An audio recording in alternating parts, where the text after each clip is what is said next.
los webinarios como una manera de dar respuesta a todas las preocupaciones que había en las familias, con los profesionistas e incluso con las mismas personas con discapacidad de qué pasaría durante el confinamiento y cómo podríamos hacer para continuar el trabajo, para sostener el trabajo en algunos casos de muchos años de cara a la pandemia. Entonces, hoy, pues les decía, tenemos este nuevo webinario que se llama Experiencias desde las familias en la promoción de la educación inclusiva en Colombia, que, bueno, pues hemos invitado a Mónica Cortés y a Astrid Cáceres, que son pues aliadas, amigas de este tema de la educación inclusiva y sobre todo el trabajo para y con las personas con discapacidad intelectual. Entonces, bueno, pues los invitamos a que continúen esta mañana con nosotros. Quisiera que, y con nosotras, quisiera, por supuesto, pues darle la bienvenida a Moni y a Astrid. Muchas gracias por aceptarnos la invitación desde allá su querida Bogotá. Gracias, Moni y Astrid. Con mucho gusto, Gaby. Aquí siempre atentas. Gracias. Un placer acompañarlas. Gracias por contar con nosotras. Bien, pues vamos a arrancar. Y yo antes quisiera presentarles a Mónica Alexandra Cortés. Ella es licenciada en idiomas por la Universidad Industrial de Santander y trabaja desde el año 2008 como directora ejecutiva de As Down Colombia, que es una organización no gubernamental que se dedica a promover los derechos y la inclusión de las personas con discapacidad intelectual y sus familias, y se ha desempeñado como representante del Consejo Nacional de Discapacidad, y con este cargo ha contribuido a los avances que ha tenido el país, Colombia, en relación a la implementación de la Convención sobre los Derechos de Naciones Unidas de las personas con discapacidad y también en la generación de leyes que beneficien a la población con discapacidad. Es una mujer reconocida como experta en temas de educación inclusiva y también con reconocimientos en el tema de la capacidad legal de las personas con discapacidad. Y bueno, pues gracias, Moni. Ahora les voy a presentar a Astrid Eliana Cáceres. Ella es licenciada en Educación Infantil, máster en Educación y Desarrollo Comunitario con estudios en Ciencias Políticas. Ella actualmente es miembro de ASDAUN Colombia en temas de discapacidad y también es líder del proceso de atención a primera infancia rural en un modelo piloto de atención en el Fondo de Colombia en La Paz. También es mamá de 2 jóvenes y ha trabajado en la administración de Bogotá dirigiendo proyectos y programas de atención a la niñez y también como asesora en gestión territorial para la implementación de la política pública de primera infancia como oficial de derechos humanos. Bien, pues muchísimas gracias por acompañarnos y sin más, queremos conocer la experiencia que ustedes están teniendo con las familias en la promoción de la educación inclusiva en su país. Bienvenidas, Moni. Muchas gracias. Muchas gracias, Gaby. Muchas gracias a Confe por la invitación y porque siempre es muy grato poder compartir experiencias. Creo que es una de las cosas que, como se van pues como van a notar en mi presentación, nos hace fuertes, trabajar juntos, compartir nuestras experiencias y bueno, poder como familias no sentirnos solas en el camino, y creo que de eso se trata todo esto. Precisamente de redes, de trabajo colectivo, de trabajo conjunto y de apoyarnos como en esta percepción eh, de lo que queremos.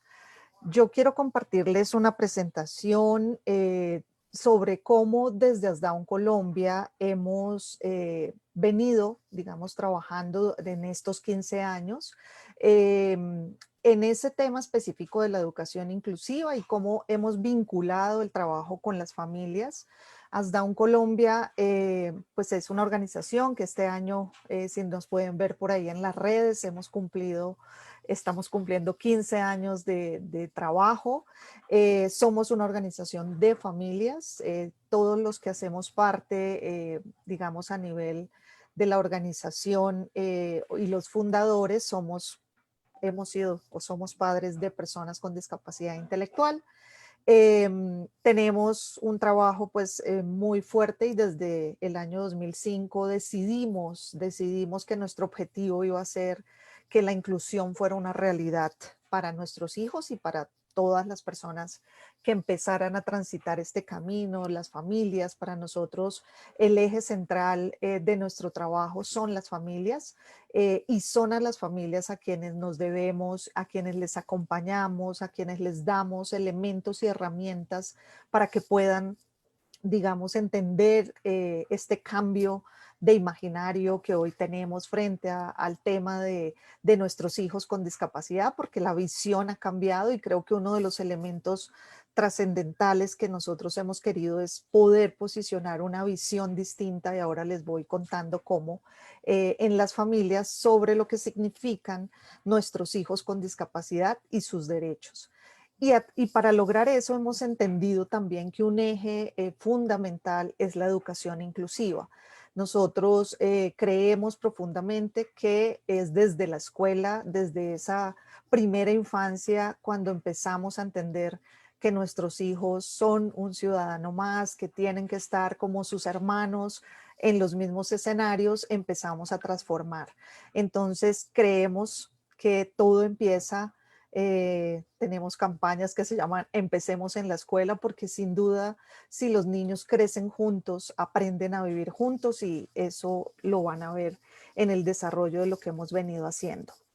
Y un tercer punto que también entendimos que son los ejes de acción de la organización es trabajar en incidencia política. Entonces, en esta línea, pues hemos venido eh, aprendiendo a entender cómo se realizan estas acciones de participación en los diferentes escenarios. Hemos ganado espacios, hemos entendido las lógicas de la construcción de normativa, porque a veces las familias hemos estado muy alejadas de esos procesos. Ahí sí nos llevan mucha ventaja los otros movimientos de personas con discapacidad física, sensorial, que han logrado, pues gracias a ellos tenemos unas normativas y una cantidad de cosas y a veces las familias hemos estado atrás y más las personas con discapacidad intelectual no las hemos hecho mucho parte de todo esto.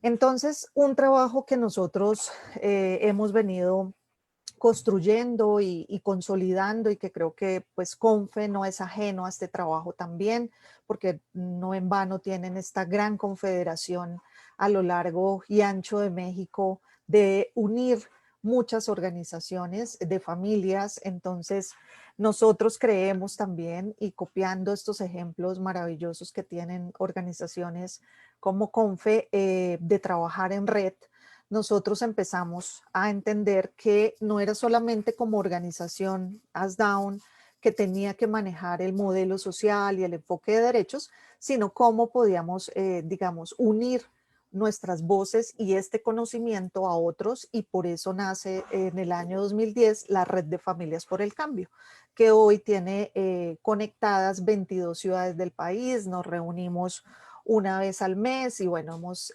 venido adelantando acciones para que ellas también desde cada uno de sus territorios empiecen a, digamos, a implementar acciones también de exigibilidad. Si vamos a hablar de educación inclusiva, pues todas las organizaciones que podamos deben tener el mismo enfoque. ¿Cómo logramos que las otras organizaciones también en sus acompañamientos, en su asesoría a las familias, conserven la misma idea, promovamos, porque entre más lo logremos, pues el trabajo va a ser mucho más fuerte y poderoso.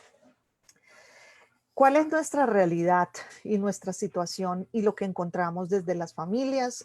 Por supuesto, todo estos años y siglos de exclusión de una educación que nos deja parte como ciudadanos, pues nos ha dejado una vida mucho más desde la exclusión y la pobreza. Entonces hay un grupo muy fuerte de familias en la línea de pobreza y exclusión, familias solas y sobrecargadas, familias que nos han dicho, y estos han sido investigaciones que hemos realizado también con Inclusion International, que las familias se sienten muy solas. Por eso para nosotros la potenciación del trabajo en red es muy importante, y esa visión, aquí donde ustedes pueden leer visión de enfermedad, es precisamente lo que queremos cambiar. Las familias tenemos que empezar a ver a nuestros hijos como ciudadanos primero, dejar atrás esas ideas del modelo médico que nos decía que iban a ser niños toda la vida, que no podían aprender con todos los demás, en fin. Tendríamos también para construir esa visión que informarnos sobre los derechos que tienen nuestros hijos. Las familias todavía siguen teniendo niveles bastante bajos de información. Entonces ahí tenemos que hacer una tarea muy fuerte desde todas nuestras organizaciones. Las familias siguen pensando precisamente por esta visión de enfermedad que sus hijos necesitan cosas estrictamente especializadas y que las den expertos de salud. Ese punto nos aleja mucho de la educación y ahora les voy a mostrar por qué, de la educación regular, de la educación inclusiva y de lo que nosotros perseguimos. Todo el tema del asistencialismo, a veces las familias desde esa visión de pobreza y de cómo nos ha visto también el Estado, a veces creemos que la solución es que nos den un subsidio, que nos den una atención segregada, como sea, no importa cómo, no importa si las expectativas son bajas, lo importante es que lo tengan allí, y creo que esas cuestiones son precisamente las que nos deben llevar a cambiar la visión.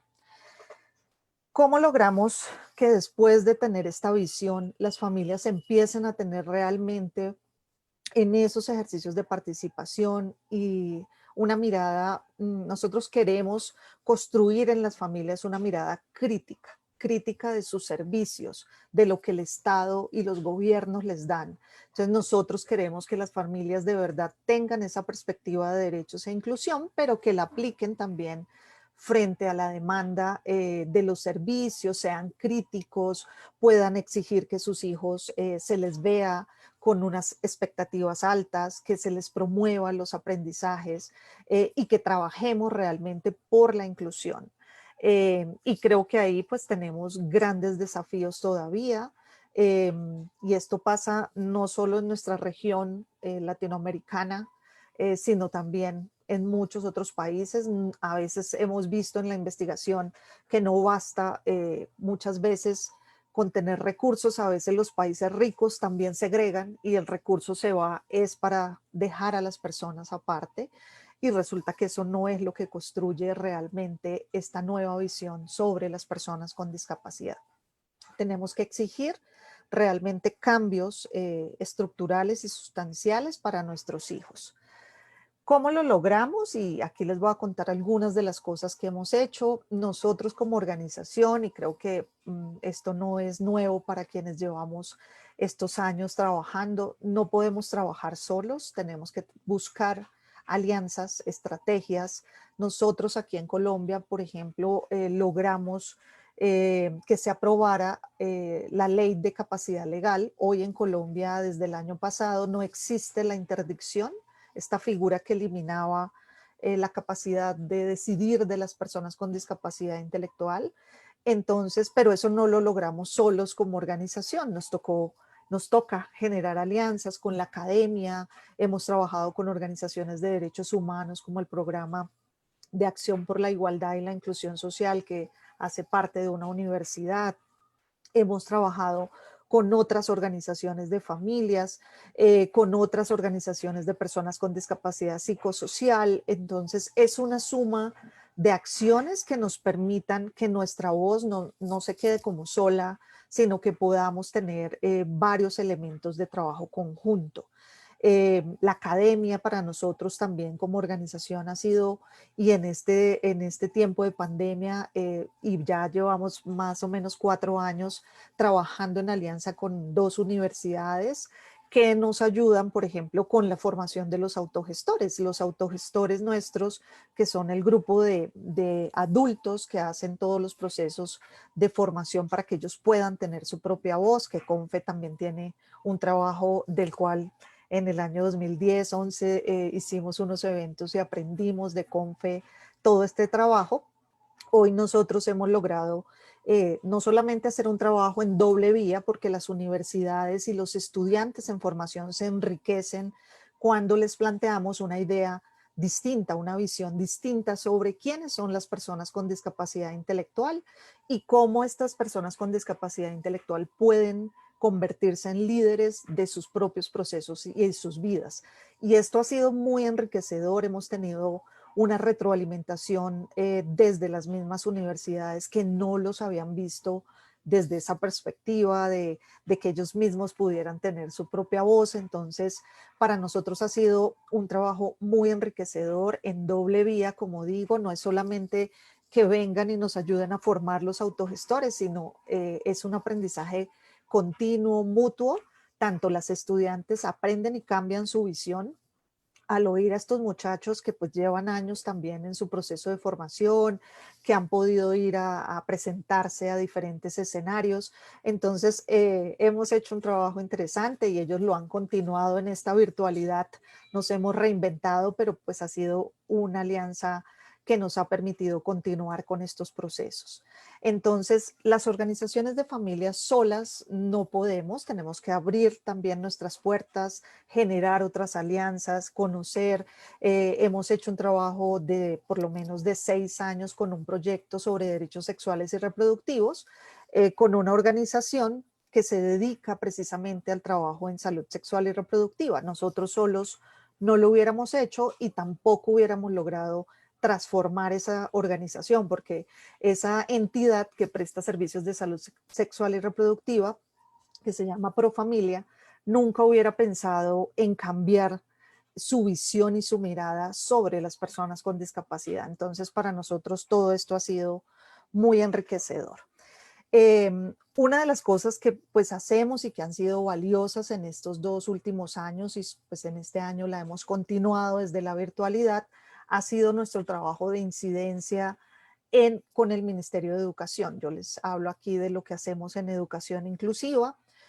Participamos en por lo menos 3 mesas técnicas que se reúnen periódicamente con una periodicidad, que son mesas donde se abordan los temas que tienen que ver con la educación de las personas con discapacidad. Allí hacemos presencia técnica, aportamos desde nuestro conocimiento de cómo debe ser esa implementación, la inversión, la financiación de la educación inclusiva, qué apoyos se requieren. Entonces participamos en esta mesa, mesa de infancia, niñez y juventud, mesa de implementación del decreto 1421, que es el decreto que promueve la educación inclusiva. Y tenemos una mesa también técnica en la que participamos, invitados por el ministerio, con el sindicato pues, nacional, el sindicato de maestros, que ustedes saben siempre hace una resistencia en todo el tema de la educación inclusiva, pero son espacios muy enriquecedores donde hemos podido hacer importantes aportes. Hacemos y hemos hecho durante este año también desde la virtualidad acompañamiento a las familias, acompañamos instituciones educativas que nos invitan a hablarle a los docentes. Hoy ASDAUN Colombia tiene un reconocimiento en torno a la educación inclusiva. Trabajamos y fundamos en el año 2015 la Red Regional por la Educación Inclusiva, que reúne 8 países latinoamericanos y con ellos pues también hemos desarrollado durante este tiempo webinars y lanzamos una investigación que se hizo sobre el estado y el derecho a la educación inclusiva en Latinoamérica.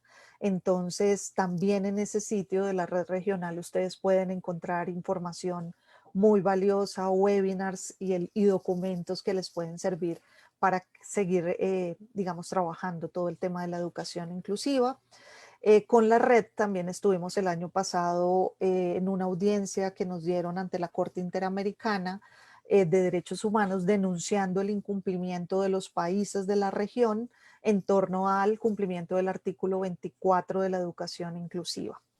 Y una actividad que hemos desarrollado muy fuerte en este tiempo de confinamiento que nos cogió a todos muy por sorpresa, fue que decidimos en alianza con la Red de Referentes de Discapacidad de Bogotá, que es una red de 930 maestros más o menos, generar unos espacios de conversación que se convirtieron, pues sin darnos cuenta, no teníamos esa pretensión, pero está la necesidad de información, digo yo, del sector educativo, de las familias, de los mismos estudiantes, que se convirtió en un espacio muy enriquecedor. Hicimos 20 tertulias a lo largo de este año con más de 70 invitados, invitamos familias, invitamos estudiantes, invitamos docentes, docentes de aula, docentes de apoyo, académicos a nivel nacional e internacional, y fue un espacio muy enriquecedor que ustedes pueden encontrar en YouTube, en nuestro sitio ASDAUN Colombia en YouTube. Ustedes encuentran ahí cada una de nuestras tertulias y hoy tienen muchísimas visualizaciones, entonces el impacto de las tertulias ha sido muy fuerte y creo que contiene información muy relevante en torno a la educación inclusiva. Entonces, la Convención de Derechos de Personas con Discapacidad de las Naciones Unidas nos dice y reconoce nuestro rol como familias, nos dice las familias pueden contribuir a que las personas con discapacidad gocen de sus derechos plenamente y en igualdad de condiciones. Y yo creo que aquí nosotras las familias tenemos que centrar toda nuestra mirada y nuestra atención en la persona, en el cambio de enfoque. Hoy no podemos hablar y decir es que algunos niños sí pueden ir y otros no, porque es que hay unos que sí pueden porque son más funcionales que otros. Hoy ese no es el foco está en la posibilidad de los apoyos y ajustes que tengamos que hacer. Algunos necesitarán más apoyos, otros menos, pero la idea es que tienen el mismo derecho a compartir con los demás. Aquí algunos beneficios que nosotros hemos o sabemos que tienen el entorno de la educación inclusiva. Los niños con discapacidad, sin duda alguna, llegan a estar mejor preparados para la vida en la comunidad. La vida en la comunidad es todo. Es cómo yo aprendo a interactuar con los otros, cómo los demás también me aprenden a reconocer como ciudadano, como persona, no importa mis características, cómo los demás también aprenden a darme los apoyos que yo requiero, ¿no? Entonces, el entorno escolar sin duda provee mejores oportunidades para aprender, las expectativas se vuelven más altas, digamos que es lo que hemos visto hoy como resultado de la implementación de la educación inclusiva, es que nuestros niños con discapacidad se desarrollan 3 veces más en un entorno escolar inclusivo. No importan los apoyos, lo que importa es todo ese ejercicio de socialización, de cómo todos los seres humanos aprendemos de los otros, aprendemos de esa socialización, lo bueno y lo malo, pero es ese ejercicio el que me exige, el que ayuda a que yo desarrolle mejores habilidades adaptativas, a que tenga una mejor expectativa también a nivel de aprendizaje. Están expuestos a una cantidad de estímulos y los estudiantes sin discapacidad aprenden a aceptar las diferencias y a dar apoyo a otros. Nosotros estamos convencidos, como les dije desde el inicio, que si crecemos juntos, aprendemos a vivir juntos. Hay unos mitos que nosotros hemos, digamos, entendido que son obstáculos hoy para la educación inclusiva, y uno de ellos es pensarnos siempre en que deben estar preparados o listos para la inclusión, ¿sí? O que tienen que estar preparados para pasar de un curso a otro. Entonces, es el estar listos muchas veces ha hecho que las familias tengamos a los niños en procesos terapéuticos, en procesos externos al entorno escolar, y cuando lo traemos en extraedad o es un chico ya muy grande para el grupo al que debería estar por nivel educativo, entonces eso hace que se pierda, digamos, toda esa oportunidad de crecer juntos. Los niños tienen la misma edad y tienen que crecer dentro de los contextos escolares de acuerdo con los otros. Hemos pensado, y esto pues es histórico y viene desde ese modelo médico, que las prácticas médicas son más importantes que las pedagógicas. Y creemos que tienen que tener el mismo nivel. O sea, el que el niño vaya a la escuela no puede hacer que salud no cumpla con lo que tiene que cumplir. Lo que pasa es que se tienen que dar en los espacios que se tienen que dar. No es traer la salud al entorno escolar, como hemos pensado a veces, que las familias creen que dentro de la escuela debe haber terapeutas, debe haber especialistas, y resulta que no, en la escuela hay pedagogos. Y lo de salud es de salud. Y por otro lado, hay que también desaprender, porque las maestras y los pedagogos creen que si el niño va a terapia, ya va a regresar a la escuela hablando, escribiendo y va a tener todas sus funciones claras, y resulta que ni lo uno ni lo otro. Es un proceso, digamos, de construcción, de mejoramiento para entender que pues, los apoyos se requieren en ambos espacios. Uno de los temas que también a veces vemos como obstáculo es que las familias a veces sienten mucha inseguridad para hablar con sus maestros. A veces creen, y bueno, eso también lo hemos aprendido porque los maestros a veces hemos sido que llamamos a la familia solo para darle quejas, para decirle lo malo, y no para que construyamos juntos alternativas de cómo le gusta a su hijo aprender, qué es lo que más le gusta, qué es lo que más le llama la atención, y que podamos siempre recibir una retroalimentación, tanto la familia positivo como la familia llevarle al maestro ideas de soluciones favorables, de que está funcionando, de que la actividad que hizo el maestro fue buena para su hijo. O sea, es una retroalimentación en doble vía también. Es también importante entender que no solamente la inclusión habla de estudiantes con discapacidad. Hablar de educación inclusiva es hablar de diversidad, de atender la diversidad de todos los niños y las niñas. Hay mucha diversidad en países nuestros latinoamericanos, que tenemos migrantes, que tenemos desplazamiento, que tenemos niños indígenas de diferentes etnias. Todo eso hace parte de la diversidad, ¿cierto? Tenemos niños con conflictos emocionales muy fuertes, a veces mucho más difíciles que la misma discapacidad. Entonces, la discapacidad no es el único tema o asunto de la educación inclusiva, ni se trata, como dice acá, de dejarlos repitiendo hasta que se nivelen. Eso no hace parte de los principios de la educación inclusiva. Entonces, para ya ir terminando y darle paso a Astrid, algunas de las cosas que nosotros decimos en esta nueva visión de discapacidad. Nosotros creemos que las familias necesitan fortalecer mucho todos estos procesos, cambiar estos imaginarios, y cuando ya las familias tienen este concepto claro de inclusión, porque no se trata de que nuestros hijos vayan a la escuela a hacer lo mismo que los otros y a nivelarse, sino a que vayan a la escuela a ser reconocidos, a tener procesos individuales de aprendizaje y de apoyos. Entonces no es en comparación con los demás. Las familias tenemos que tener claro ese concepto, tenemos que saber que nuestro hijo tiene derechos, que hay recursos y apoyos que se pueden establecer, entender el concepto de flexibilización curricular y bueno, muchas otras cosas que se pueden dar. Creo que también un elemento muy importante que nosotros como organización hemos tenido es todo el trabajo en red y participación de otros escenarios. Nosotros trabajamos de la mano con Inclusion International, hacemos parte de Inclusión Internacional al igual que CONFE, y con ellos pues hemos construido investigaciones, hemos hecho por ejemplo una investigación sobre la identificación de barreras que impiden el acceso de los niños a la educación. Hemos trabajado en muchos otros temas, en el reporte global que salió en el año 2009 sobre educación.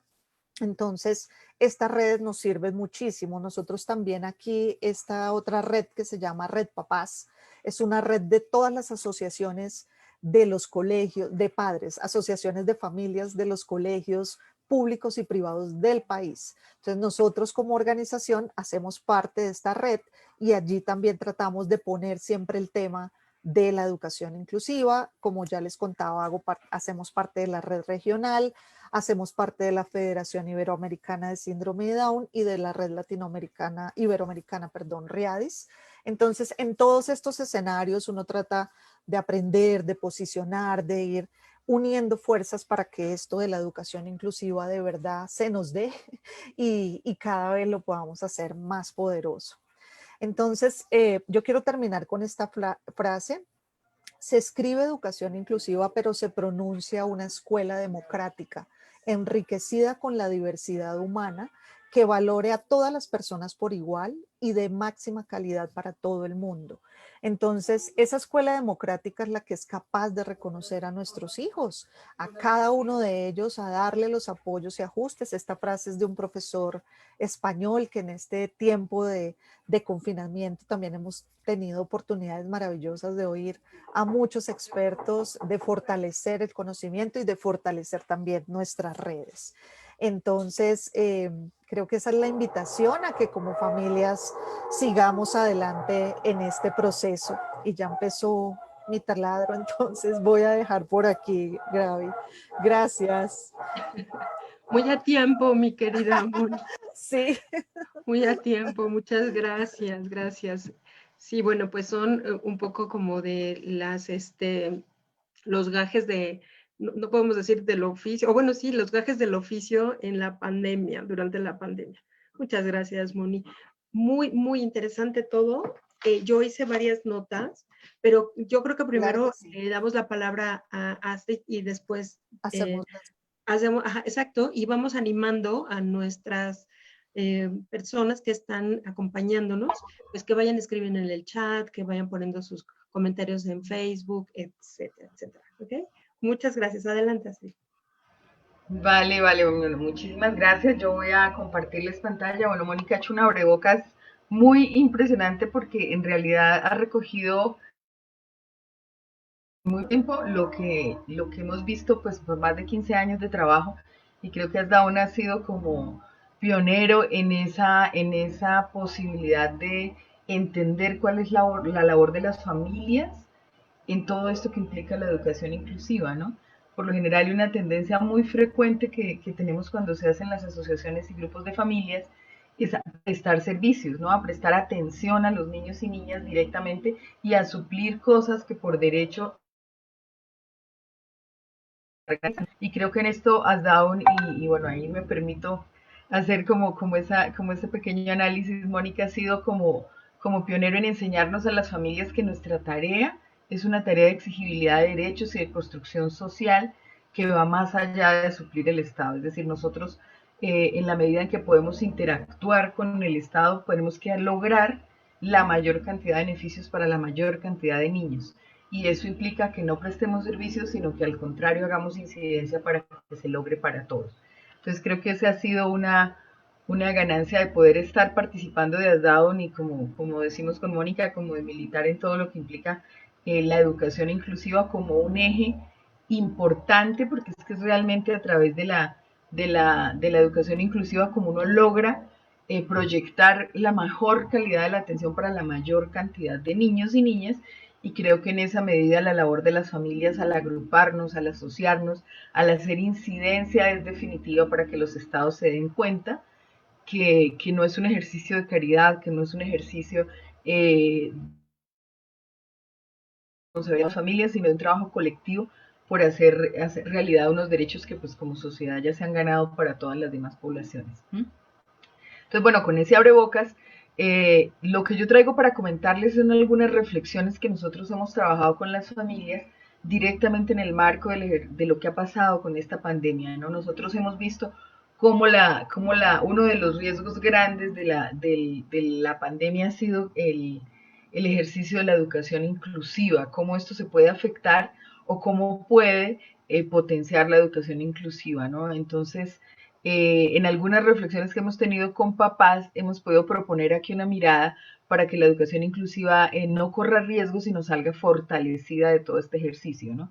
Entonces eso es lo que les voy a compartir, soñando también con que como sociedad pues podamos aprender de cada situación que tenemos, ¿no? Es decir, básicamente esta emergencia sanitaria, esta manera como hemos tenido que reflexionar y cambiar nuestras prácticas comunes, de vida social, pues tiene que llevarnos a salir fortalecidos. Es es una meta, es una utopía y es un trabajo que tenemos hacia el que tenemos que caminar, que no es sencillo, pero pues con la esperanza de que de aquí salgamos con una escuela que no vuelva a ser la misma, una escuela que no aplaste la diferencia, una escuela que reconozca que podemos hacer educación de otras maneras, ¿no? Que en realidad tenemos que pensar que la educación va más allá de lo que implica las notas y la evaluación y la promoción homogénea y la tarea homogénea, a pensar que el conocimiento puede estar de la mejor calidad, pero ser muy flexible frente a las historias de vida que tenemos cada uno. Entonces, lo que yo les voy a compartir son esas reflexiones en las que hemos tenido que hacer incidencia para esa relación familia-maestro en torno a la educación inclusiva. Entonces, bueno, lo primero es entender que la educación inclusiva requiere unos ejercicios de conversación permanente entre familias y maestros que no se venían dando y que a partir del ejercicio de la pandemia han venido pasando cosas, ¿no? Muchas de los discursos homogéneos y del lugar común que uno ve tienen que ver con que, bueno, tenemos que ser iguales en las escuelas, iguales en las familias y que nuestro modelo educativo debe ser homogéneo, igual, y reconocer, bueno, aquí hay una herramienta que yo uso mucho para el trabajo y el diálogo con las familias, que son las caricaturas de Francesco Tonucci y que también las usamos para el trabajo con maestros y que nos ha dado muy fuerte resultado en la medida en que ponen en gráficas en muchos de los debates que nosotros tenemos con la escuela como un ejercicio de poder que homogeniza chicos y que no respeta la diferencia. Entonces, cuando conversábamos con las familias sobre esto que implica la transformación a partir de la pandemia, uno visibiliza que los modelos educativos son diferentes y tienen que serlo, ¿no? Tratar de homogenizar esa mirada de la escuela con la familia y de familia con la escuela bajo un modelo de escuela industrial, pues claro, nos hace pensar que tenemos una conversación pendiente para entendernos con nuestras propias historias, ¿no?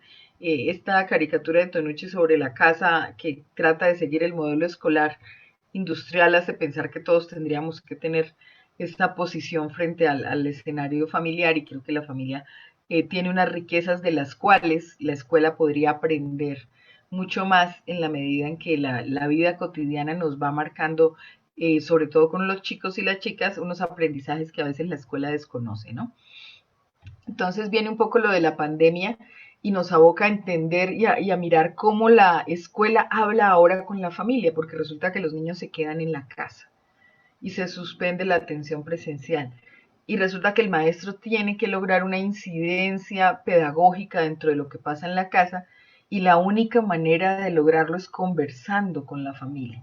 Y la familia pues se ve preocupada por los aprendizajes de los chicos y tiene que conversar con la escuela. Y empieza a producirse un escenario de conversación que ojalá permanezca y prevalezca en el tiempo y que no se quede solo para los tiempos de pandemia, y es cuando empiezan a conocerse, ¿no? Entonces el maestro empieza a darse cuenta que en la familia hay alguien que más apoya al chico, o la mamá empieza a darse cuenta que la maestra tiene una historia, que tiene un hijo, una hija, y que además comparte de pronto la misma edad que su hijo y su hija, y empieza a darse cuenta que en esa relación ambos son seres humanos que tienen una capacidad de conversación y que no es un escenario de poder del uno contra el otro, sino que es esa interacción de esas historias la que va a beneficiar o no a los niños y las niñas, ¿no? Entonces arranca un ejercicio de pares de conversación en el que ya dejamos de ser los papitos y las mamitas a las que los profesores orientan y dicen, sino que empezamos a ser interlocutores un poco más válidos dentro de ese escenario de aprendizaje y empezamos a aportar. Entonces se nos ocurre que además de hacer esto, podemos hacer esto otro con el chico y le decimos a la maestra y le proponemos y empezamos en beneficio de esa interacción de los niños que por ahora sigue mediada a través de la virtualidad, pues se mejoren las condiciones de aprendizaje y empezamos a hacer eso, ¿no? Pares, pares de conversación pedagógica con los maestros y las maestras y empezamos también a ver con qué recursos contamos, que es otra parte de la conversación que no habíamos hecho, ¿no? Que en qué recursos contamos en la casa para provocar esos aprendizajes y con qué recursos también la escuela puede hacer llegar a la familia para que se generen aprendizajes. Entonces el maestro ya empieza a buscar en internet que el juego este, que la canción aquella, que además, y la mamá empieza a decir, ah, bueno, yo puedo usar las semillas, puedo trabajar con eso, y empieza una conversación en torno al aprendizaje, no a lo que no saben hacer los chicos, no a lo que no son capaces de igualarse con los demás, sino a ver cómo construimos conjuntamente. Y creo que de toda esta situación en la que se ve la escuela, en este momento eso sería una ganancia para la educación inclusiva. Entender que los recursos de aquí y de allá se pueden sumar y que nuestra conversación no debe estar alrededor de lo que no son capaces de hacer, sino de lo que nosotros como familia y como maestros sí somos capaces de hacer para que ese chico y esa chica comprenda y aprenda de una mejor manera, ¿no? Y bueno, empezamos a ver, a conocer nuestras historias. Esta es una de las caricaturas que yo uso mucho para conversar, sobre todo con los maestros, cuando replanteamos esa necesidad infinita de saber hasta cómo coge la cuchara el niño para poder enseñarle, y tratamos de eso, de observarlo tan minuciosamente y de pedir los diagnósticos para intentar tener una foto fija de algo que es un proceso. Entonces, realmente en esa conversación somos una maestra, somos un niño, una niña que tiene una historia más allá del diagnóstico, y también somos maestros que tenemos una historia más allá de nuestra bata profesional y que tenemos prejuicios y tenemos saberes y cómo los ponemos a interactuar con eso, ¿no? Entonces, en esa conversación, uno de los valores que puede tener todo este proceso es saber nuestras historias. ¿Para qué le sirve al maestro conocer también la historia del colegio, de los maestros y las maestras, de lo que hacen y de las vivencias? Tiene que ver con el proceso de construcción de confianza. Cuando nosotros empezábamos en política pública a trabajar la inclusión de los niños en primera infancia, en los jardines infantiles y en los escenarios pues, que teníamos para la atención integral en Bogotá, una de las barreras que encontrábamos muy frecuente era que los papás no querían llevar a los niños y las niñas al jardín porque tenían miedo, no conocían las maestras, no sabían si allá realmente se los iban a cuidar bien, si allá iban a estar bien, si sabrían hacer lo que ellos hacen. Y tuvimos que construir ese diálogo de la historia conjunta para que los papás tuvieran esa confianza también de soltar el niño a su desarrollo y a su crecimiento dentro de la interacción con sus pares, y a las maestras también en confiar como en lo que implica ese proceso de acogida que se necesita en la escuela, ¿no? Entonces, en ese proceso de conversación siempre habrá una conversación importante, y es la desmitificación de la enfermedad, ¿no? La discapacidad no es una enfermedad, no hay niños perfectos y niños que nos salieron y con imperfectos, no hay niños no van a poder, sino que hay niños y niñas con una historia personal y con unas circunstancias particulares en las que tenemos que encontrar todos los medios posibles para que sean la mejor versión de sí mismos, ¿no? En eso consiste la educación, en hacer nuestra propia versión mejorada de nosotros mismos, en la que nos retemos a hacer cosas, ¿no? No hay personalidades por condición biológica, no hay unos más dulces que otros porque tienen una discapacidad y no hay otros más ausentes porque tienen discapacidad. Hay personalidades, y esas personalidades y esas identidades se construyen con base en los contextos. Entonces, parte de esa conversación que pasa por los aprendizajes, que pasa por la desmitificación de la discapacidad, también pasa por entender los prejuicios que podemos tener frente a eso, y sobre todo por creer y construir bajo un paradigma que nos hable claramente de que no hay niños defectuosos ni niños incapaces. Hay niños con todas las posibilidades y hay niños con discapacidad. Eso no los hace ni menos ni más, ni tampoco ángeles ni demonios. Entonces, en esa desmitificación de prejuicios, la historia de vida cobra un papel muy importante. Y creo que en ese diálogo de saberes los maestros han ido descubriendo en medio de la pandemia que no basta conocer la condición biológica de los niños, sino que es muy importante conocer esa historia de vida y esa manera de relacionarse e interactuar con el mundo que se construye en la familia, ¿no? Entonces hemos logrado conocernos un poco mejor, y espero que este conocernos un poco mejor perdure en el tiempo para que la educación inclusiva tenga un soporte en realidad muy humano, y podamos interactuar desde lo que somos, almas humanas que estamos en interacción y que tenemos unos contextos y unos saberes, ¿no? No se podrá dar una educación inclusiva sin interrelacionarlos desde nuestras historias, y por supuesto reconocer que los diagnósticos no son pronósticos, ¿no? Y que tenemos que tener esa tranquilidad de construir desde las historias de vida, ¿no? Esa caricatura de Frato también es muy, muy bella, ¿no? Abdul sí es diferente, claro, él dibuja mejor que nadie. Y bueno, en este ser pares de conversación yo les comentaba que también se destruyen un poco los esquemas de poder, ¿no? O sea, entre el papá, la mamá y la escuela. Y esto es muy importante identificarlo. Una de las cosas que nosotros hemos trabajado en ASDAON y que nos ha dado bastante batalla para el trabajo en la educación inclusiva es que nos reconozcan como profesionales en lo que hablamos, ¿no? Muchas veces dicen, no, es que como son mamás, de niños con discapacidad, entonces no pueden hablar de los temas, no tenemos la capacidad de conversación, ni tenemos que aportar mucho en la escuela. Entonces, la categoría de papitos o mamitas de niños con discapacidad ha sido también un encasillamiento prejuicioso con el que hemos tenido que lidiar para poder fomentar la educación inclusiva y alzar como nuestra voz también como profesionales. Nosotros somos mamás, pero ser mamás no lo hace a uno menos, al contrario, te da la experiencia y la experticia para poder combinarlo con los saberes profesionales y poder trabajar en pro del beneficio de todos. Tampoco ser mamá o papá de nuestros niños nos hace ser, ¿cómo se dice? Como eh, malintencionados al querer ganar beneficios, entre comillas. Nosotros lo que queremos es una educación inclusiva que respete y tolere a la diversidad y la celebre y construya desde ahí, ¿no? Desde todos los tipos de diversidades y no una sola. Pero en realidad es que la inclusión de los niños con discapacidad y en particular los de discapacidad cognitiva y alejada de todas las luchas se han sido como los últimos de la fila, ¿no? Entonces aquí hay algunas preguntas que nosotros usábamos también para provocar la conversación con las familias y cuestionarnos, ¿no? Porque cuando hablan con nosotros nos hablan en diminutivo, ¿por qué papito? ¿Por qué mamita? ¿Por qué nos regañan cuando no vamos a las reuniones de padres? Y preciso regañan es a los que vamos, pero bueno. ¿Y por qué nosotros tenemos que firmar el observador? ¿Por qué tenemos que ir a la defensiva cuando vamos a hablar con los maestros? ¿Por qué tenemos miedo de que nos saquen los niños y las niñas del colegio? Entonces, ¿cómo hacemos para constituir una conversación sana sin ese esquema de poder que nos hace menos frente a la educación y que nos hace sentir miedo para conversar con los maestros? En esa conversación y sobre esto tenemos que hablar. Y los maestros también se hacen algunas preguntas, ¿no? Porque algunos papás no cuentan la verdad sobre sus hijos, entonces nos juzgan por a veces... decirles todo, porque es que los papás, porque los maestros nos hacemos la pregunta, porque a veces los papás tratamos de disfrazar verdades para que no nos saquen los niños, cuál es esa relación de miedo, y en eso creo que los maestros también tienen que cuestionar y no responderse desde la negligencia, sino desde las sensaciones y las historias de vida que tenemos, ¿no? ¿Por qué no me hablan? ¿Por qué no me contestan al teléfono? Muchos maestros también se hacen esas preguntas, ¿no?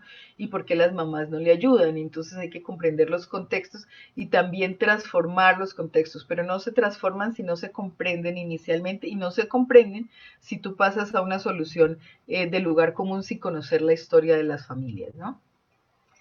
Entender que nosotros como familias en esta defensa de la educación inclusiva no la hemos jugado por preguntar objetivos, formas de evaluación, pero cuénteme los temas, profe, muéstreme los indicadores y que no es pecado preguntar por esto, ¿no? Es decir, ni el maestro se debe sentir juzgado cuando nosotros preguntamos, ni nosotros tenemos que juzgarlo con su respuesta. Lo que queremos es comprender ese esquema de lo que está pasando en la escuela para poder colaborar. Entonces ahora con la pandemia hemos tenido que hablar de eso, pero por lo general cuando uno pregunta, siente que el maestro se siente juzgado y uno siente como que es mejor no meterse ahí, pero en realidad esa conversación es parte de lo que nos compete para poder hacer de verdad una escuela inclusiva, ¿no? Tampoco es pecado que el maestro le cuente a la familia cómo tiene, cuáles son sus objetivos con el chico, cuáles son sus dudas, ¿no? Y es que yo quiero enseñarle la división, pero yo tengo esto, y mamá, yo quiero hablar de esto con usted, pero los colegios a veces son unas instituciones tan duras y tan rígidas que no permiten que el maestro converse con los demás, ¿no? Veíamos ahorita dentro de las tertulias que una de las barreras que se ha ido rompiendo es el uso del teléfono, ¿no? Entonces a los maestros no se les podía llamar por teléfono y ahora resulta que es por teléfono y por WhatsApp como estamos logrando esa comunicación y ese modelo pedagógico que nos está llevando a pensar que esa comunicación debe ser más desde lo humano, ¿no? Y que podemos contarnos los objetivos y decirnos también las dudas y los temores que tenemos cuando queremos enseñar algo o cuando queremos intervenir en algo. Creo que una conversación franca en ese sentido podría ayudar mucho a la educación inclusiva, ¿no? Se pueden construir cosas juntos, es decir, los papás pueden intervenir en el proceso pedagógico, pueden ir a la escuela, pueden contar y pueden enseñar sus saberes y las maestros también pueden trabajar colaborativamente con ellos, ¿no? No somos ni enemigos, ni somos tampoco los ajenos al proceso si no logramos una construcción conjunta, ¿no? Y la familia podría, si las cosas se dan en esas transformaciones, entrar a la escuela sin que el maestro sienta que le estamos invadiendo el territorio. Y los maestros podrían acoger a las familias como grandes colaboradores en los procesos de enseñanza-aprendizaje sin desgastarse tanto ellos solos tratando de lograr cosas que podrían lograr mucho más con nosotros. Otra de esos recursos que tenemos de conversación es lo que pasa con la pandemia cuando empieza a aparecer la virtualidad, ¿no? Y entonces todo el mundo centra su atención en los niños que pueden o no tener acceso a computador. Y ahí es cuando viene como todo un debate sobre, bueno, la educación inclusiva y en realidad la educación la hace el medio o el fin y la articulación. Yo soy una convencida de que el proceso de pandemia no ha hecho otra cosa que mostrarnos lo que ya somos y agudizar un poco más las brechas y las diferencias que ya teníamos. No ha generado nuevas brechas, solo que las ha hecho evidentes, ¿no? Y pensar que el proceso educativo depende o no del medio y no del contexto y del fin, ha hecho que todos centremos la atención en si tiene o no computador, pero muchos niños que tienen computador, que tienen la maestra todo el tiempo ahí, no necesariamente están aprendiendo más que el niño que tiene el árbol, el campo y el contexto de la maestra que le habla solo por WhatsApp. Es ¿cómo se dice? La relación enseñanza-aprendizaje, el vínculo y el vínculo entre maestro, niño y conocimiento, el que en realidad provoca el aprendizaje, no el medio. Y pensar que es mejor con o sin lapicero, mejor o no con computador, pues son cosas en términos de adjetivos que podrían ayudar, pero que no necesariamente hacen un proceso de educación inclusiva. Conozco excelentes maestros que a través del WhatsApp están haciendo maravillas y maestros excelentes que teniendo computadores también están haciendo maravillas y otros que teniendo toda la tecnología, los niños no están aprendiendo nada, están respondiendo tareas, que es muy diferente. Entonces creo que esa conversación y el uso de los recursos también nos va enseñando la pandemia y yo esperaría que eso se quedara. Yo como no estoy viendo quién levanta la mano ni quién interrumpe, yo hablo como de corrido, pero si me estoy pasando el tiempo, por favor me avisen, ¿no? Entonces, No, adelante, adelante, Astrid. De hecho, estaba yo tomando algunas notas para igual algunas cosas que me parecen relevantes que estás señalando, pero adelante, tenemos todavía 8 minutitos más para perfecto. después pasar a la parte de las preguntas y esto. Perfecto, están perfectos los 8 minutos. Bueno, entonces la otra herramienta que uno piensa aquí con el tema de los recursos es cómo hemos aprendido de lo importante que es trabajar con los recursos que tenemos, ¿no? Y esto ese inventario de recursos de lo que tiene la familia, nos ha llevado a valorar cómo los ambientes de aprendizaje en la familia también hay una cantidad de elementos que pueden permitirnos potenciar esos saberes que quiere la maestra, ¿no? Entonces, yo he visto nuestros maestros haciendo experimentos a través de internet, pero con el aceite de la cocina, el agua, bueno, mamá, ¿y usted qué tiene, qué trae? Y cómo lograr que el niño con lo que hay pueda construirlo, ¿no? A veces centramos mucho en la educación en los recursos más que en esos vínculos. Y creo que la pandemia nos ha enseñado a trabajar con los recursos que tenemos, ¿no? Y los recursos que tenemos son las familias y lo que hay, porque nos dejaron quietos en la casa con lo que hay.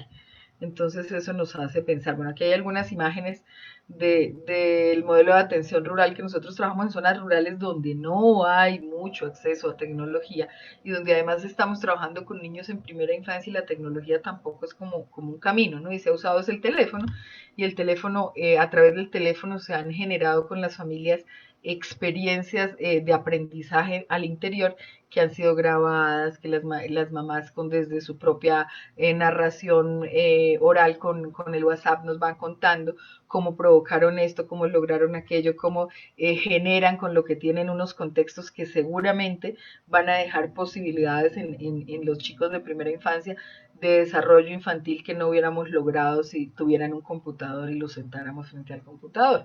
Entonces, es la experiencia educativa en la que uno se centra que se puede mediar por diferentes escenarios.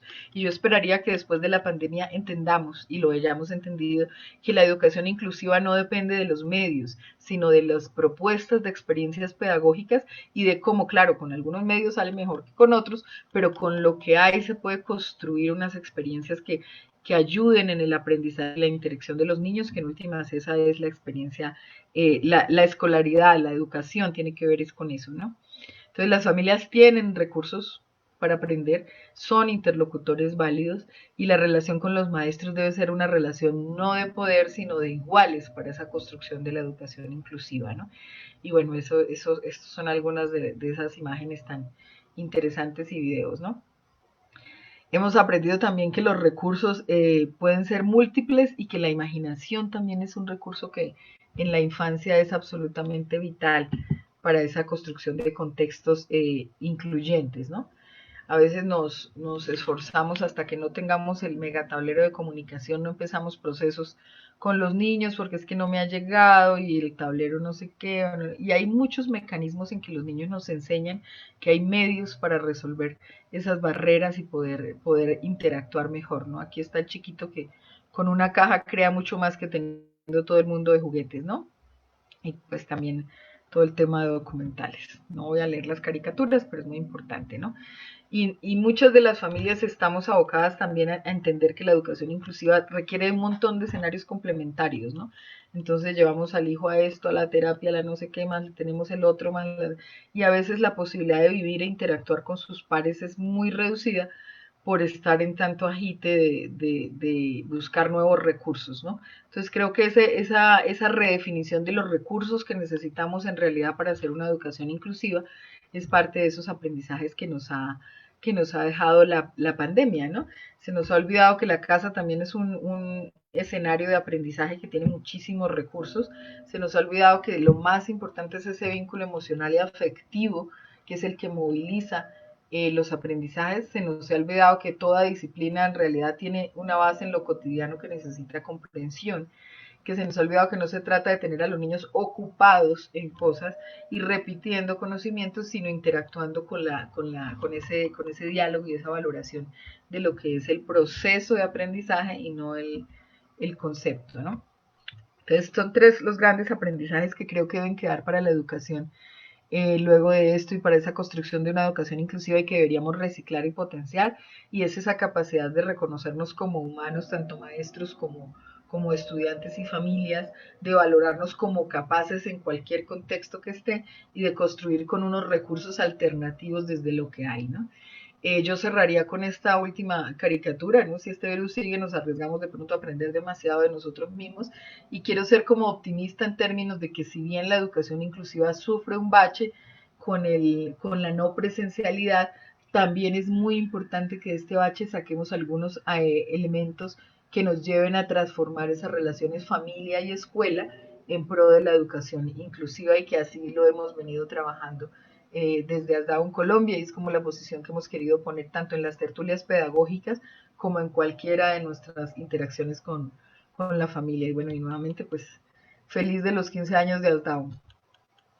Yo dejo por ahora hasta ahí para poder pasar a la conversación y bueno, muchísimas gracias por la capacidad de escucha que han tenido conmigo, la paciencia. Wow, bueno, pues muchas gracias, Astrid. No sé, si quisieras dejar de compartir la pantalla para que podamos vernos y ah, vernos un poquito más cerca.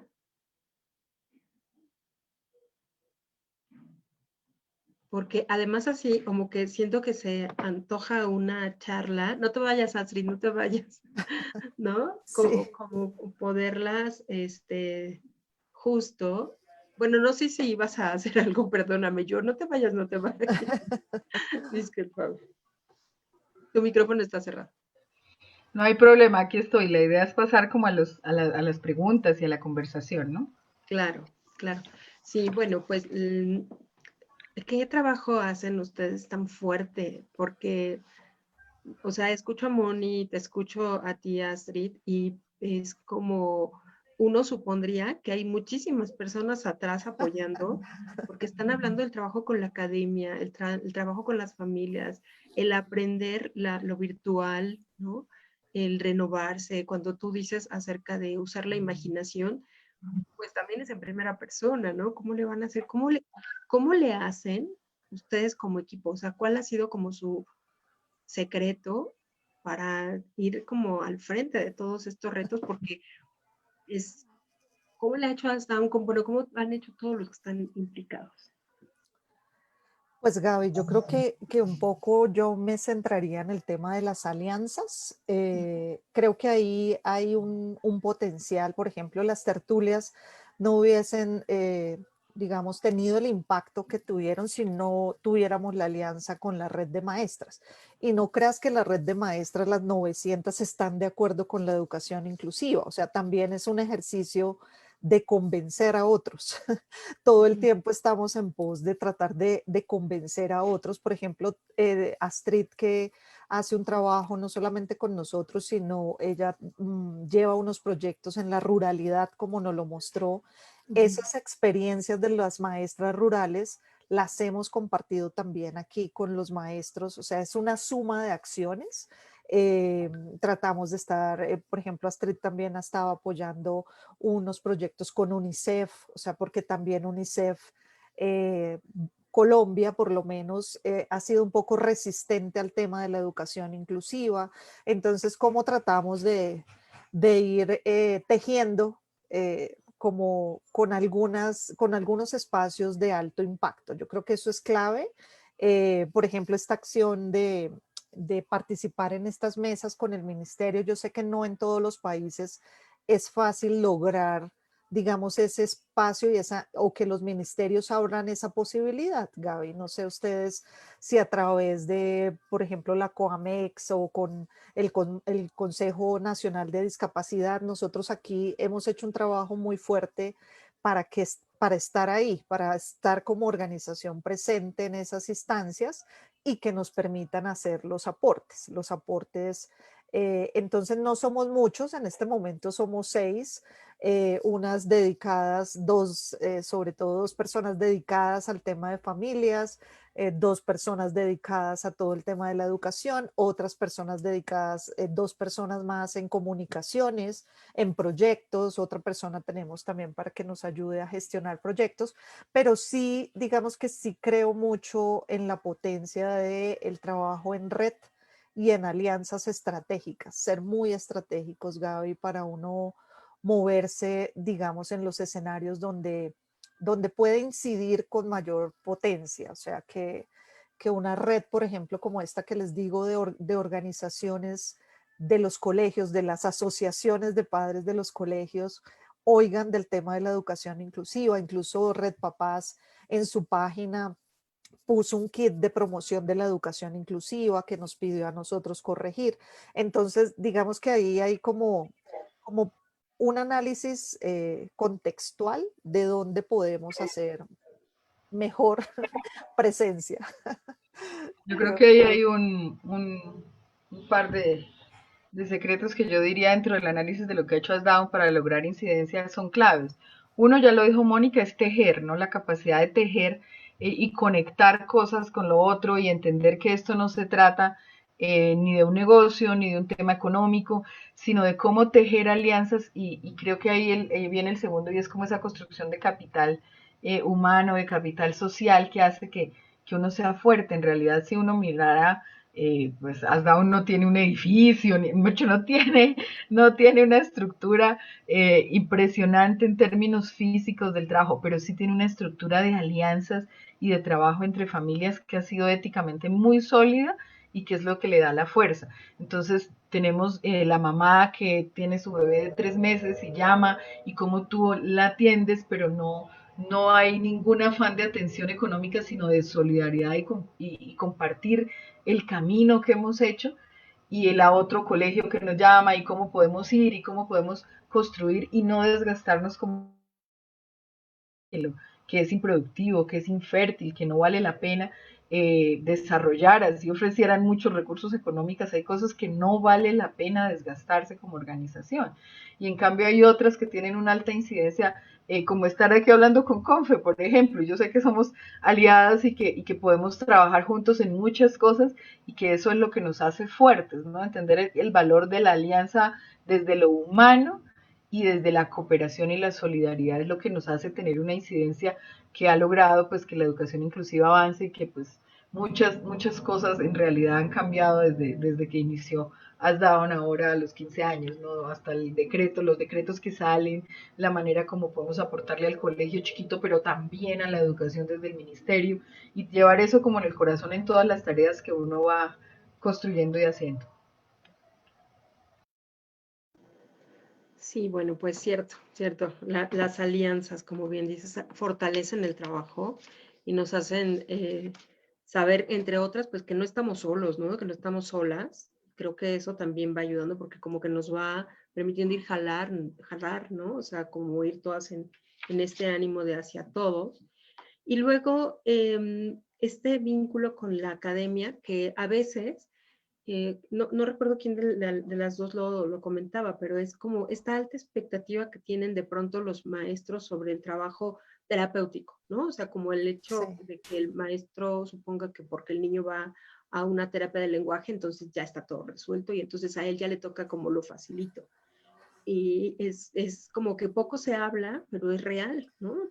Y también como esta otra parte de la familia, al contrario, en donde está esperando un desempeño eficiente del maestro.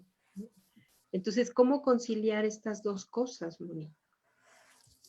Yo creo que ahí el trabajo, bueno, yo por eso hablo mucho de desaprender, de desaprender, porque incluso la semana pasada hablábamos con un grupo de familias donde me decían, es que a veces en el colegio la condición que me ponen es que el niño esté en terapias. Entonces uno se pregunta, ¿por qué en la escuela piensa que eso debe ser obligatorio para los niños con discapacidad? O sea, si la mamá no lo lleva a terapia, incluso muchas veces son denunciadas como negligentes, ¿sí? Entonces ellas me decían, pero es que yo no lo puedo llevar. O sea, también yo creo que partir de ese principio de desaprender y de entender que la cuestión de las terapias o el modelo médico de alguna manera pues fue un recurso y ha sido un recurso que aporta y que apoya ciertas cosas, pero que no le quita la discapacidad, porque el tema es que casi que el maestro cree que si la mamá lo lleva consistentemente a la terapia, el niño va a llegar hablando, ¿no? Uh -huh. Eh, y eso hay que mostrárselo a las dos partes, Gaby. O sea, los profesionales de la salud y de rehabilitación deben entender que ellos no pueden, digamos, jugar a esa expectativa, digámoslo así. Incluso yo les decía a estas familias, hay fonoaudiólogos aquí en Bogotá, en la ciudad de Bogotá, que le decían a las familias, si usted me lo trae, porque ya le faltan 3 meses para entrar al colegio, si usted me lo trae a unas sesiones que valen, digamos, eran como $100, $100 media hora, y me lo trae 3 veces a la semana, yo se lo entrego hablando para que se lo reciban en el colegio. Eso es jugar muy peligrosamente con la familia, con su nombre como profesional de la salud, porque uno no puede ofrecer unas cosas que no son. Y eso hace que luego se pierda la confianza, se desvirtúe, y yo creo que de eso no se trata. O sea, yo puedo facilitar, apoyar procesos de mejoramiento del lenguaje, de algunas cosas, pero no es que ya mañana el niño va a hablar como todos los demás y va a estar sentado en el aula como todos los demás, porque eso sería desconocer ese principio de reconocer la diversidad, que es lo que hablamos en educación inclusiva. O sea, claro, y las ajustes y los apoyos que yo debo dar en el entorno escolar muchas veces no tienen nada que ver con lo de salud, ¿sí? Tienen que ver es con ese proceso de participación en el aula, de cómo el niño está, de cómo se siente, de cómo hago y preparo actividades pedagógicas, no médicas, pedagógicas, que hagan más fácil el proceso del niño en el aula. Pero ahí es donde hemos confundido las cosas y seguimos, sin duda alguna, yo creo, en nuestros procesos muy parados en integración, que es un enfoque que pensaba eso, que lo mejor era intervenir a la persona para que sea más parecida. Por eso hay cuentos y todo Sí. al respecto. Yo creo que ahí ha hecho mucho daño el enfoque de capacidad y enfoque de capacidades para hablar de la educación inclusiva, ¿no? Entonces el derecho a la educación no depende de qué tanto puedes tú coger el lápiz o qué tanto puedes controlar esfínteres, ¿no? El derecho a la educación es un derecho inalienable como los otros. Entonces no importa, es como si uno pusiera el derecho a la vida también en ese nivel de, no, si no tiene los ojos claros no tiene derecho a la vida. No, no, no, o sea, el derecho a la vida es inalienable como lo es el derecho a la educación. Pero el enfoque de capacidades le ha hecho mucho daño a la educación inclusiva en la medida en que mide los niños por lo que sean capaces de hacer y en realidad así no fueran capaces de hacer nada, el derecho a la educación está para ellos y tenemos que ofrecérselo y tener todas las circunstancias posibles en los entornos y en los ambientes para que ellos puedan participar. ¿En cómo? Pues de múltiples formas. ¿De qué manera? No hay ninguna manera ideal de hacerlo. Entonces creo que ese ha sido una de las luchas más duras que en este momento seguimos dando para que nos entiendan que no depende de la capacidad del niño el derecho a la educación, ni de lo que sepa o no sepa hacer, sino de la capacidad de nosotros para poder adecuar todos los entornos y lograr que él participe y sea, como decíamos, la mejor versión de sí mismo y lo disfrute en Claro. interacción con los demás.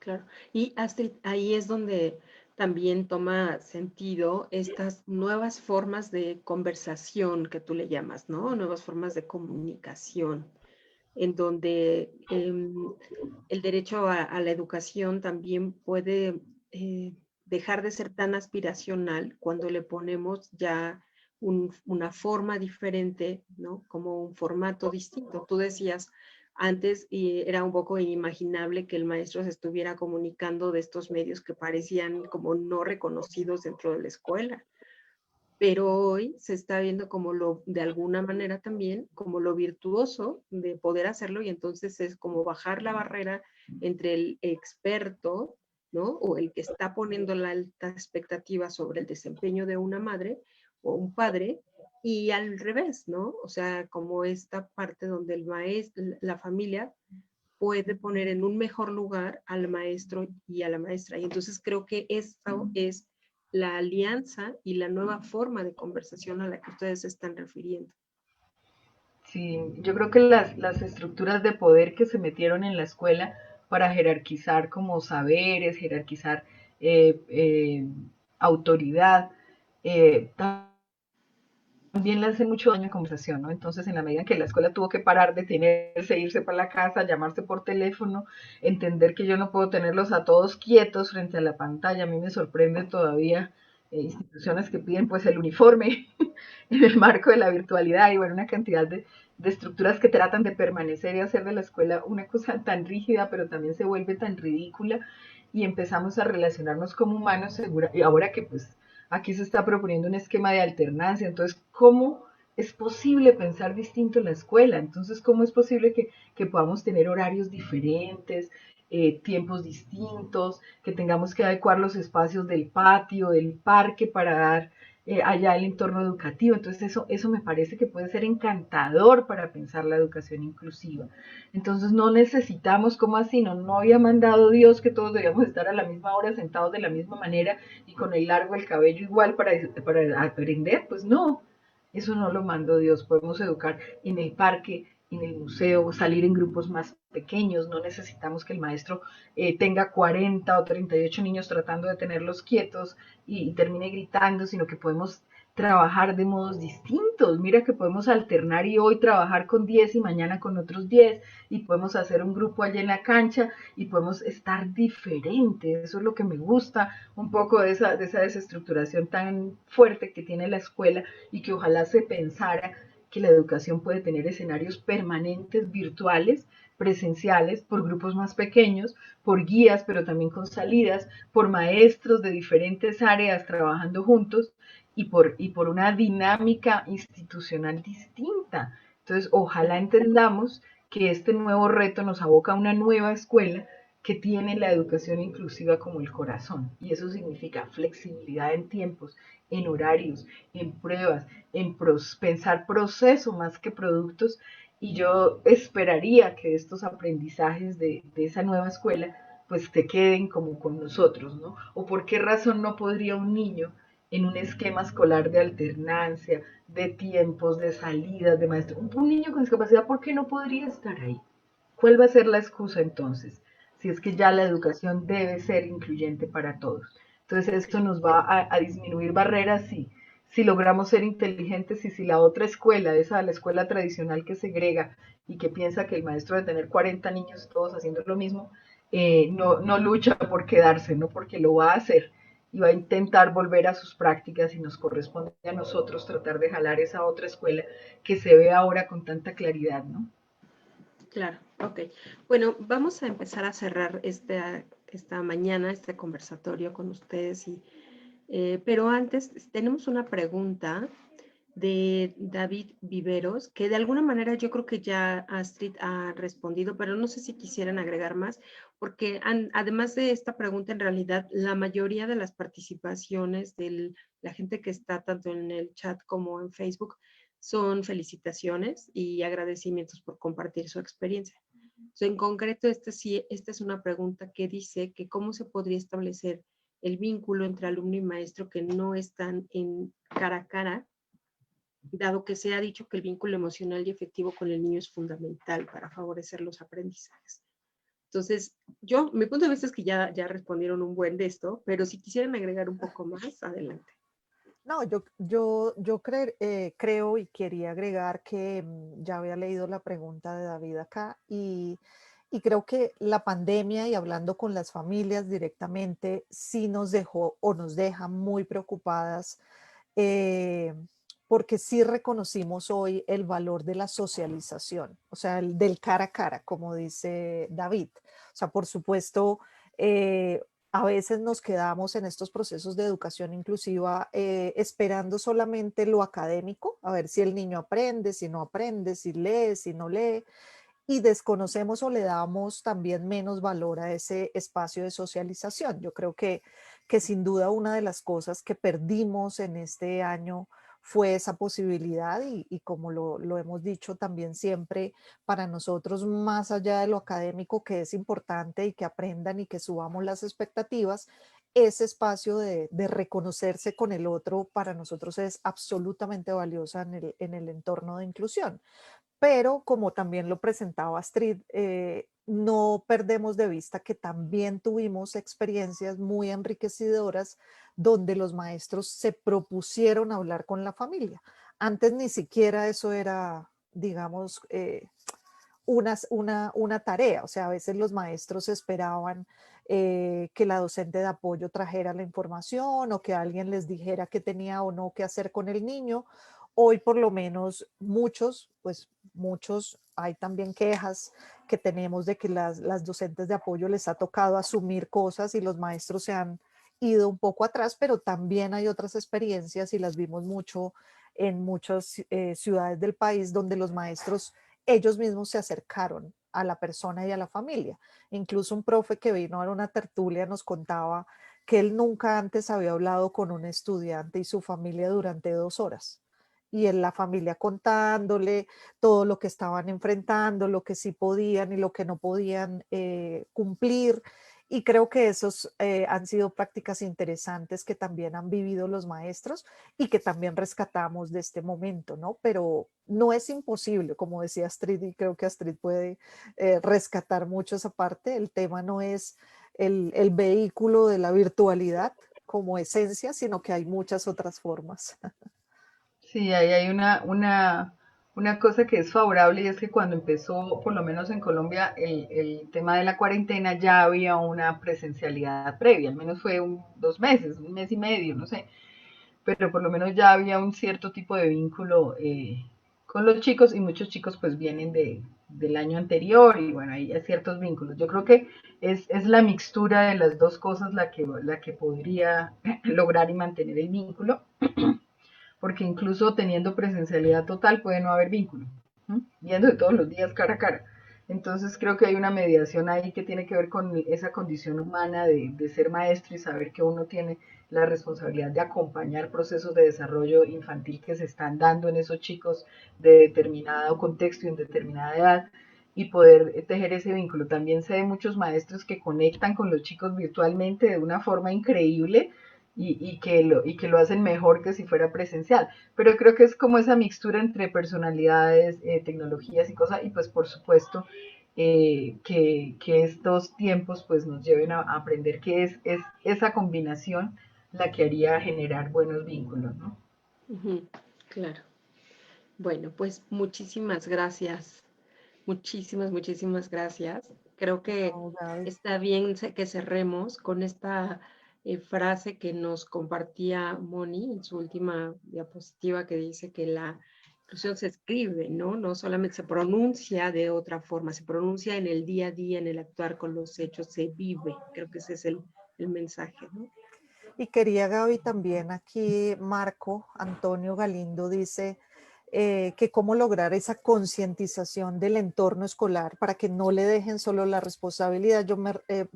Entiendo que él es docente de apoyo y que Ujú. muchas veces pasa, o sea, los docentes de las otras asignaturas creen que la responsabilidad y la obligación de los niños con discapacidad le corresponde a ciertos docentes especialistas, muchas Ajá. veces catalogados como especialistas. Y resulta que aquí viene y un mensaje pues para llevarnos, porque a veces las mismas familias ven imposible la educación inclusiva, los profesores no están preparados, el que sabe es él, por lo general, o ella, y les dejan la tarea, sino cómo nos volvemos de verdad estos docentes de apoyo en esos articuladores de ese trabajo en equipo colaborativo con todos los demás maestros, ¿no? Con la familia, con los mismos estudiantes, que los demás estudiantes también se vinculen a los procesos, y creo que esa es un área que hay que explorar mucho en cómo los docentes de apoyo se vuelven en ese vehículo, digamos, de puente para conciliar que no son ellos los responsables. El que sabe de matemáticas es el docente de matemáticas y es él el que, claro, yo como docente de apoyo le puedo dar algunas ideas, mira, sería mejor que trabajáramos con este y otro material, pero no es establecer qué es lo que debe aprender el estudiante de matemáticas, ¿no? Porque esa es la disciplina del docente y creo que ahí son herramientas y estrategias que debemos fortalecer cada uno para involucrar a los demás y volvernos esos facilitadores de todo ese proceso de trabajo en equipo dentro del entorno escolar. Ujú. Así es, así es. Pues sí. Bueno, pues creo que no hay más que agregar. Siempre es un placer escucharlas, escuchar aún el trabajo que hacen. Y bueno, pues ya nos queda claro que este ciclo de tertulias entonces ya terminó. Pensé que seguían. Entonces, Hicimos pero 20 y sí, sí. terminamos para ver el próximo año cómo arrancamos, porque aquí el año escolar termina ahora en noviembre, Gaby. Ya. Entonces, el de lo público, ¿no? Porque también hay otros en calendarios distintos, pero el público, que es la mayoría, termina ahora, ya están en procesos de graduaciones y todo eso. Entonces decidimos parar hasta el otro año. Muy bien. Bueno, pues mira, de cualquier forma, como bien lo dijeron ustedes, pueden encontrar estos aprendizajes que dan las tertulias a través de la página de YouTube y supongo de Facebook también, de Asdown Sí, Colombia. ajá, ajá. Ahí Muy, las pueden encontrar, Gaby. muy bien. Pues muchas gracias. Que tengan No, todos y todas un excelente día. Muchísimas gracias a nuestras súper invitadas, a Asdown. Saludos a todas las familias de Colombia que seguramente también nos están viendo, a los y las autogestoras que también están trabajando fuerte con sus compañeros en los diferentes espacios de aprendizaje. Gracias. Nos vemos pronto. Muchas gracias por la invitación. gracias, Gabriela. Un abrazo a todos y a todas y atentos. Así es.